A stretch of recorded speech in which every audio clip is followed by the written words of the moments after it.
Our next guest is famous, but you've probably never seen him. He's famous around courthouses all over the country as a friend to the bail bondsman, or should we say an ally to the bail bondsman. Peter? Now we're going to define that. You saw the movie version of our guest's life, or part of it, if you saw The Hunter with Steve McQueen. That was several years ago. But as we all already know, movies don't necessarily have to have much to do with reality. Our guest is Papa Ralph Thorson. Ralph, you are by trade a bounty hunter or a private investigator, whichever you happen to be doing one day or the other. As I was looking over the information on you in the newsroom, one of the people walked by and said, "I know that guy. He works for bail bondsmen chasing down people all over the country, and sometimes even out of the country, as I understand." Right. You are here at the request, I guess, of the people from Wanted Dead or Alive. It's a new movie out with Rutger Hauer in it, and it kind of brings back, let's see, the great-grandson? Right. Yeah, he's the great-grandson of Josh Randall, who was Steve McQueen in the old Wanted Dead or Alive series. Yeah, and he's Nick Randall now, right? Right. Rutger Hauer is Nick Randall. Before we get to talking about being a bounty hunter, let's take a look at this show. We've got a few seconds worth. He's being recruited, let's say. Let's take a look at that tape. Yeah. He left us his handprint on a telephone booth. We need you. Give me a break. Between the CIA, the FBI, the LAPD, you've got 4,000 men on the street.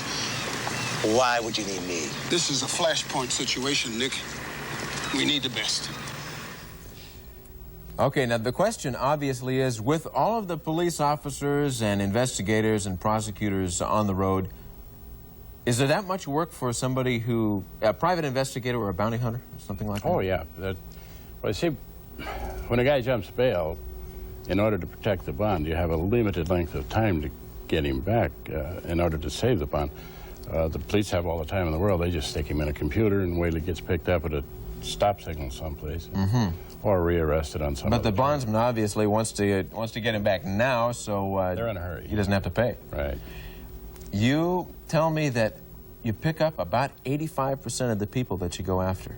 Right. That's a rather remarkable record in light of the rest of the law enforcement agencies in the country that don't have quite that good a record. Well, there again, they probably have as good a record, but over a longer period of time. See, we have a time limit.